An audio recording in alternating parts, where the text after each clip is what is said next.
ఖమ్మం జిల్లా పాల్వంచాలో రైసు మిల్లులో అక్రమంగా నిల్వ ఉంచిన రేషన్ బియ్యాన్ని అధికారులు స్వాధీనం చేసుకున్నారు. పాల్వంచ చుట్టుపక్కల రేషన్ షాపుల నుండి అక్రమంగా రేషన్ బియ్యాన్ని సేకరిస్తున్నారన్న సమాచారంతో అధికారులు తనిఖీలు చేపట్టారు. పాల్వంచ డీటీ శివకుమార్, ఎస్ఐ వెంకటేశ్వరరావు ఆధ్వర్యంలో రైసు మిల్లులో తనిఖీలు చేపట్టారు. ఈ తనిఖీలో అక్రమంగా సేకరించి నిల్వ ఉంచిన 50 క్వింటళ్ల బియ్యాన్ని స్వాధీనం చేసుకున్నారు. ఈ ఘటనను చట్టపరంగా చర్యలు తీసుకుంటామని ఎస్ఐ తెలిపారు. ఈ సందర్భంగా 150 రైస్ బ్యాగులు, ఒక ఆటో స్వాధీనం చేసుకున్నారు. విశ్వసనీయమైన సమాచారం మేరకు నేను పోలీసు వారు ఎస్హెచ్ఓ పాల్వంచ గారు ఇద్దరం కలిసి అలా నా ఆటో గల వ్యక్తి పేరు యాటా నరేష్ సన్నా మంగయ్య, ఆటో డ్రైవర్గా పనిచేస్తూ ఉంటాడు.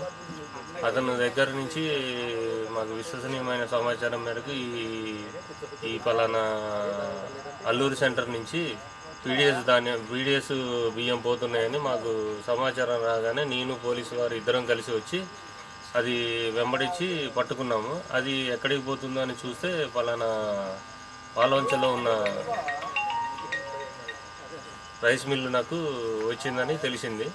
తెలవగానే మేము వచ్చాము, చూడగానే దాన్ని ఏంటి అని రైస్ మిల్లులో కూడా చెకింగ్ చేశాము.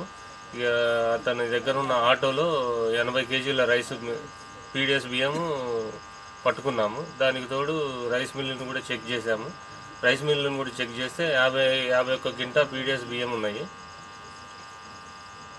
ఎన్ని బ్యాగులు ఉన్నాయి సార్? 51 క్వింటా పీడిఎస్ బియ్యము, 147 ప్లాస్టిక్ సంచుల్లో భద్రపరిచి ఉన్నారు.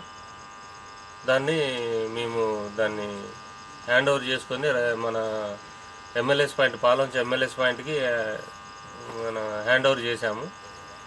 వారి మీద, ఆటో డ్రైవర్ మీద, ఆటో మీద మరియు రైస్ మిల్లర్ మీద 6A కేసు బుక్ చేసి కలెక్టర్ సిఎస్ భద్రాద్రి కొత్తగూడెం పౌర సరఫరాల శాఖ కలెక్టర్ సిఎస్ గారికి రిపోర్టును అందజేసి కేసు బుక్ చేయడం జరిగింది.